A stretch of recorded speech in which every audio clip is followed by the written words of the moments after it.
अस्सलाम वालेकुम जी। I am Abdullah Iftikhar and you are watching जुरिस्प्रूडेंशिया।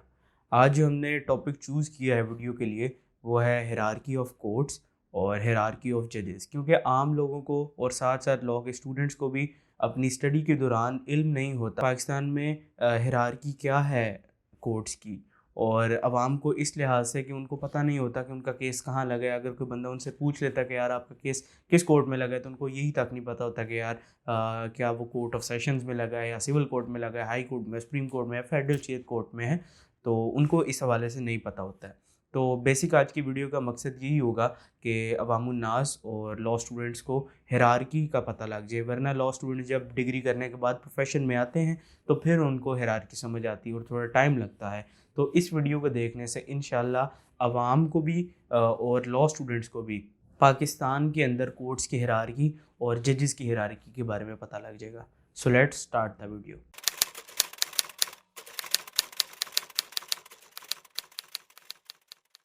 Basic judiciary की हिरार्की को डिस्कस करने से पहले हम देखते हैं कि केसेस किस तरह के होते हैं। ज़्यादातर दो तरह के केसेस आते हैं, एक सिविल इन नेचर और दूसरे क्रिमिनल इन नेचर, जिसको हम कानूनी ज़ुबान में क्रिमिनल केसेस को फौजदारी मुकदमात कहते हैं और सिविल केसेस को दीवानी मुकदमात कहते हैं। अभी भी ये जो लीगल प्रोफेशन से मुंसलिक लोग नहीं हैं उनके लिए मुश्किल अल्फाज हैं, तो हम इसको और आसान अल्फाज में बताते हैं कि क्रिमिनल और फौजदारी मुकदमात किन को कहते हैं। फौजदारी मुकदमात बेसिकली मार कुटाई, लड़ाई झगड़े और इस तरह के मुकदमात जिससे आम पब्लिक और पब्लिक एट लार्ज में एक दहशत फैल जाए, ऐसे मुकदमात को हम क्रिमिनल नेचर मुकदमात, फौजदारी मुकदमात कहते हैं। और सिविल मुकदमात वो होते हैं जिनमें मार कुटाई नहीं है, जिसमें लेन देन के मसले हैं, जिसमें प्रॉपर्टी के इश्यूज़ हैं, और वो सिर्फ़ और सिर्फ इनमें दो बंदे होते हैं जिनके आपस में मसले हैं। क्रिमिनल के अंदर, फौजदारी के अंदर तीन बंदे होते हैं, एक जिसका दो बंदों के जो आपस में लड़ाई हुई वो, और तीसरी इसमें इन्वॉल्व होती है स्टेट। तो ये थोड़ी सा था केसेस के हवाले से। अब हम बात करते हैं कि ये केसेस किस तरह स्टार्ट होते हैं। तो सबसे पहले पाकिस्तान के अंदर जो हिरार्की स्टार्ट होती है ना, फर्स्ट फोरम है आपके पास जिसको हम कहते हैं सिविल कोर्ट्स, और लोअर कोर्ट्स में उनको कहा जाता है। ये तहसील लेवल की कोर्ट्स होती हैं और यहाँ पे जो जजेस अपनी सर्विसेज देते हैं, जो यहाँ पे फैसले करते हैं, उनको सिविल जज कहा जाता है। तो लोअर कोर्ट के अंदर सिविल जज भी होते हैं और मजिस्ट्रेट्स भी होते हैं। सिविल जज वो जजेस होते हैं जो सिविल मुकदमात मतलब दीवानी मुकदमात सुनते हैं, उनको हम सिविल जज कहते हैं, और जो फौजदारी मतलब क्रिमिनल मुकदमात सुनते हैं उनको हम मजिस्ट्रेट कहते हैं। असल में होते ये एक ही लोग हैं। कभी इनको कहा जाता है कि आप मजिस्ट्रेट के तौर पे काम करेंगे, कभी उनको कहा जाता है कि आप सिविल जज के तौर पे काम करेंगे। तो ये था जुडिशरी की हिरार्की का पहला फोरम। इसके बाद आते हैं कोर्ट्स ऑफ सेशंस मतलब सेशन कोर्ट्स। सेशन कोर्ट में जो सबसे बड़ा जज होता है उसको हम कहते हैं सेशन जज।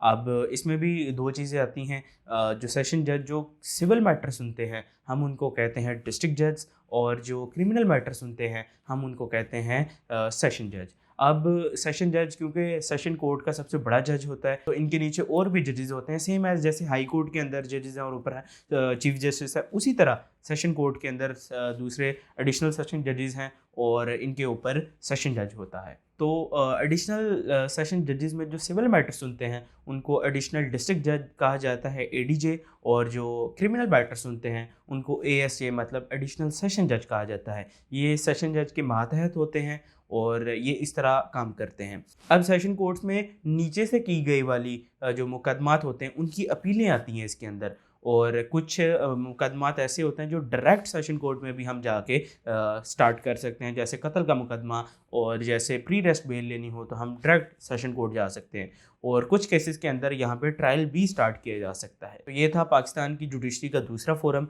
इसके बाद तीसरा फोरम आता है, उसको हम कहते हैं हाई कोर्ट।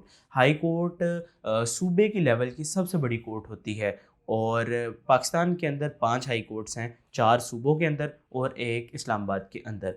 फास्ट जस्टिस देने के लिए आगे से हाई कोर्ट के बेंचेस बनाए गए हैं, जैसे लाहौर हाई कोर्ट का एक मुल्तान बेंच है, एक बहालपुर बेंच है, एक पिंडी बेंच है।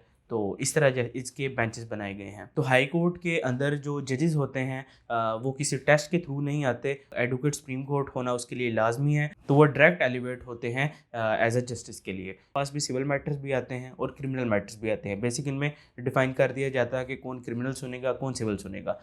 और इसमें हाई कोर्ट के अंदर ज़्यादा नीचे से की गई सेशन कोर्ट्स के अंदर वाले केसेस उसकी अपीलें ऊपर आती हैं और उसके फैसले किए जाते हैं यहाँ पे। इसके बाद जो चौथा फोरम आता है पाकिस्तान की जुडिशरी के अंदर, हायरार्की के अंदर, वो है supreme court of Pakistan. Supreme court of Pakistan एक अपीलेंट कोर्ट है, यहाँ पर भी अपीलें जाती हैं। यहाँ पर हाई कोर्ट में किए गए केसेस की अपीलें लगती हैं। सुप्रीम कोर्ट के डिफरेंट फंक्शंस है। ये सू मोटिव एक्शन लेती है, कॉन्स्टिट्यूशनल मैटर देखती है, ये ह्यूमन राइट्स के ऊपर देखती है, और भी इसके काफ़ी फंक्शंस है। तो सुप्रीम कोर्ट के अंदर जो जजेस होते हैं उनको भी जस्टिस ही कहा जाता है, और इनका एक चीफ होता है जिसको चीफ जस्टिस ऑफ पाकिस्तान कहा जाता है। बाद एक जो हमारे पास चौथी कोर्ट आ जाती है वो आ जाती है फेडरल शरीयत कोर्ट। फेडरल शरीयत कोर्ट हाई कोर्ट के लेवल का कोर्ट है, और इसके अंदर जो इस्लामिक मैटर्स होते हैं, हदूद के केसेस होते हैं, वो इन कोर्ट्स में लाए जाते हैं। और इसके फैसले को अगर किसी ने चैलेंज करना हो, अपील करनी हो, तो वो डायरेक्ट उसके बाद हाई कोर्ट नहीं आएगा, वो डायरेक्ट उसके बाद सुप्रीम कोर्ट चला जाएगा। तो ये बेसिक था थोड़ा सा हायरार्की ऑफ कोर्ट्स के बारे में और हायरार्की ऑफ जजेस के बारे में। उम्मीद करता हूँ ये वीडियो एंड तक देखने के बाद आपने पाकिस्तान के अंदर जो कोर्ट्स की हायरार्की है और जो जजेस की हायरार्की है उसको जाना होगा। तो इस तरह की और इन्फॉर्मेशन के लिए हमारे साथ जुड़िए रहिए। आपसे मुलाकात होगी इंशाल्लाह नेक्स्ट वीडियो में। देखते रहें जूरिस्प्रूडेंशिया।